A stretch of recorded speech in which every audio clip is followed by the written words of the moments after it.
그래서 아무래도 이제 우리 학생분들이니까 과제 제일 많이 궁금하시겠죠? 뭐 과제 어떤 거 나오나요? 뭐 과제 많나요? 자, 일단 과제는 많습니다. 과제가 적지 않고, 왜냐면 어쩔 수 없이 우리가 실습을 하다 보니까 여러분들이 이제 웹소설을 봐야 될 것들도 좀 되고, 그 다음에 웹소설 본 걸 바탕으로 내가 이제 어떤 웹소설을 써야 될지 이런 것들도 이제 제가 해봐야 되니까 아무래도 과제가 적다고는 말을 못 하겠어요. 그래서 과제가 적진 않지만, 하지만 약속드릴 수 있는 거는 여러분들께 도움이 되는 것들, 여러분들에게 어떻게 보면은 좀 양분이 될 수 있는 것들, 이런 것들을 좀 내드리기 때문에 이거를 내가 해가지고 시간이 아깝다 그런 생각이 들지 않도록 제가 잘 선별해서 내드리고 있습니다. 그래서 과제에 대한 부분은 오셔가지고 같이 저랑 재밌게 하면 됩니다. 저는 걱정하지 않으셔도 됩니다. 자, 웹소설의 이해 과목 들으면서 좀 많이 나오는 질문 중 하나인데, 자, 웹소설 쓸 때 제일 중요한 것, 요거 많이 질문하세요. 그래서 저는 이 질문에 항상 이렇게 답을 해요. 제일 중요한 건 주인공이다.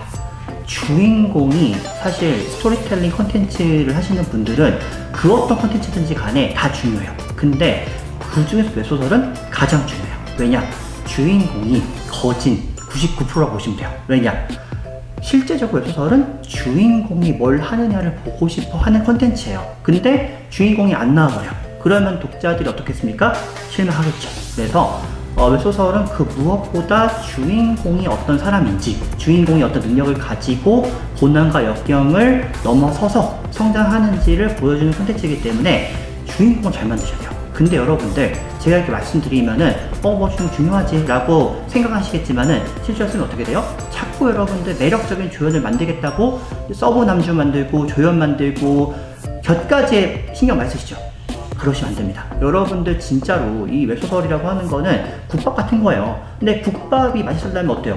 육수가 좋아야겠죠. 근데 자꾸 육수가 아니라 양념에만 집중하시면은 실제로 내가 국밥을 맛있게 만들 수가 없다는 겁니다. 그래서 우리가 마치 국밥의 육수 같은 주인공을 잘 만드는 게 가장 중요하다고 몇 번을 말하지만은 여러분들 그렇게 하지 않으실 거기 때문에 청구대 오셔가지고 저랑 같이 주인공 만드는 거 잘 배워보시면 됩니다. 네, 아주 중요해요. 이거는 진짜 제가 항상 필수적으로 드린 말씀입니다. 자, 또 웹소설 쓰면서 좀 여러분들이 궁금해하는 거, 되게 이거는 이게 안 나가서 질문이 나오는 게 있어요. 웹소설 많이 안 봐도 쓸 수 있나요? 라는 질문 생각보다 많이 나와요. 근데 이거는 참 제가 말씀드리기가 되게 애매모호한 게, 실제로 작가님 중에서 웹소설을 많이 안 보셨는데 잘 쓰신 분도 계세요. 그래서 이게 사실 케바케라고 할 수가 있는데, 여러분들이 좀 고민해 보시는 게 있어요. 뭐냐면은 웹소설 시장이 많이 변했다는 거. 웹소설이 초기 시장 때는 어떤 시기였냐? 지금처럼 웹소설의 종수가 많지 않았고 웹소설 다루는 소재들이 좀 한정적이었어요. 그러다 보니까는 내가 다른 데서 좀 글을 많이 써봤거나 혹은 경험이 많아가지고 그 경험을 바탕으로 글을 써가지고 웹소설 시장에서 먹힐만한 소재를 딱 잡아서 연재를 끝까지 했다. 그러면은 사실 그게 내가 웹소설 많이 보지 않더라도 충분히 그걸로 성공할 수 있는 기본적인 제반 지식이 깔려 있는 거예요. 근데 요즘에는 어떻습니까? 웹소설 시장이 1조 매출이 올라가면서 굉장히 큰 시장이 돼가지고 누구나 웹소설 쓰고 싶어요. 그래가지고 웹소설을 쓰려고 들어오는 사람들이 엄청 많아요. 그래서 그 사람들 때문에 웹소설 전체 시장의 어떤 실력이랄까요? 수위가 상향 평준화가 된 거예요. 이러면 어떻습니까? 굉장히 많은 종류의 웹소설들이 많이 생산이 되겠죠. 그러면은 기본적인 웹소설의 지식을 잘 모르고 인풋이 안 돼 있으면은 이 수준을 따라갈 수가 없어요. 그래서 내가 아무리 여러 가지를 많이 알고 있더라도 웹소설적인 어떤 시각과 클리셰와 어떤 기본적인 흐름을 모르는 상태에서 썼을 때 그 독자분들이 그 안에 유입되기가 쉽지가 않다는 거죠. 그래서 점점 더 상업적인 컨텐츠의 밸류가 올라가는 웹소설 시장에 적응하기 위해서는 기본적으로 웹소설이 어떤 식으로 독자들에게, 대중들에게 접근할 수 있는가, 그들에게 만족감을 주는가를 좀 아는 게 좋습니다. 그렇기 때문에 적어도 여러분이 쓰고자 하는 웹소설의 기본적인 카테고리, 장르에 대해서는 상위의 작품들을 읽어보시고 그 작품들이 왜 대중들에게 인기가 있는지를 아시는 게 제일 중요합니다.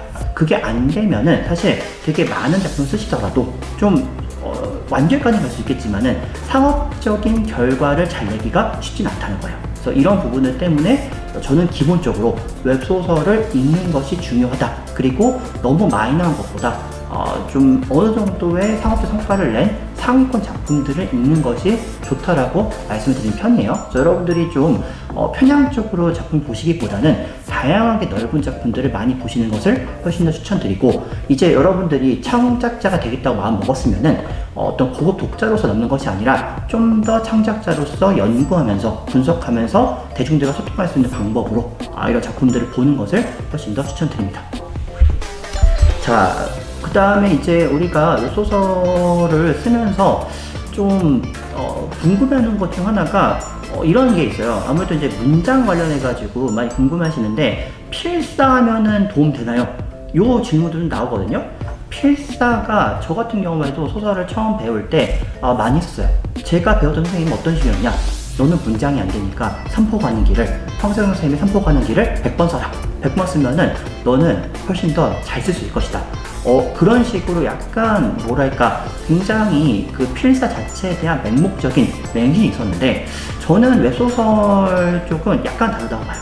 그러니까 분명히 웹소설 필사를 해가지고 도움이 되실 만한 분들이 있거든요. 이제 김영하 작가의 말 빌리자면은 필사는 굉장히 진득하게 느리게 독서하는 방법 중 하나라는 거예요. 그래서 내가 어떤 작품을 눈여겨보면서 그 작품이 가지고 있는 문장의 구조나 소재들을 어떤 식으로 배치했는가를 보기 위해서 느리게 독서하는 방법으로 필사하는 것은 충분히 도움이 되겠죠. 하지만 무조건적으로 내가 필사만 하면은 문장이 좋아질 것이다, 무조건적으로 웹소설 잘 쓸 것이다, 이거는 약간 맹목적인 믿음에 가깝습니다. 그래서 여러분들에게 좀 드리고 싶은 말씀은, 내가 지금 부족한 부분이 뭔지를 파악하는 게 먼저라는 거예요. 그래서 내가 만약에 지금 웹소설의 어떤 소재나 이런 것들 많이 알고 있는데 구조적인 글의 짜임 자체를 못 짜. 그래서 내가 좀 좋아하는 작품들이 초반에 어떤 식으로 흐름을 가지고 있는지 알고 싶어. 그런 분들이라면은 실제로 필사를 해가면서 이런 식으로 이 작품은 좀 배치를 했구나, 해서 이렇게 나오고 있구나 하는 것들을 볼 수가 있겠죠. 그럼 충분히 도움이 됩니다. 근데 그게 아니라 이미 내가 다 알고 있는 내용이 많고 그 내용에 그대로 반복하는 것 정도라면은 사실 시간을 많이 들일 뿐이지 실질적으로 본인에게 도움이 될 거라고 생각하진 않아요. 그런 분들은 오히려 내가 좀 묘사와 서술과 혹은 대화문을 쪼개가지고 그 작품에 필요한 부분들을 세부적으로 문장 연습을 해본다든지, 혹은 단어장을 만들어가지고 단어를 한번 발췌해보다든지, 혹은 좀 더 깊이 들어갈 수 있는 여러 가지 원작에 대한 작품을 찾아가지고 이 원작 속에서 마법은 어떻게 쓰이고, 뭐 검사들은 어떤 식으로 검을 휘두르고, 이런 것들을 발췌해가지고 인용해보다든지 여러 가지 방법들이 있거든요. 그런 방법들이 다양하게 있기 때문에 이런 훈련을 하는 것은 좀 더 다채롭게 혹은 입체적으로 봐야 될 필요가 있을 것 같습니다. 여러분들이 청강대 웹소설 전공에 오신다면은 이런 부분들을 다 같이 한번 얘기해보고 해볼 수 있을 것 같습니다. 자, 여러분들이 좀 궁금한 것들이 있으시거나 필요한 게 있으시면은 언제든지 댓글로 질문 달아주시면 답을 드리도록 하겠습니다.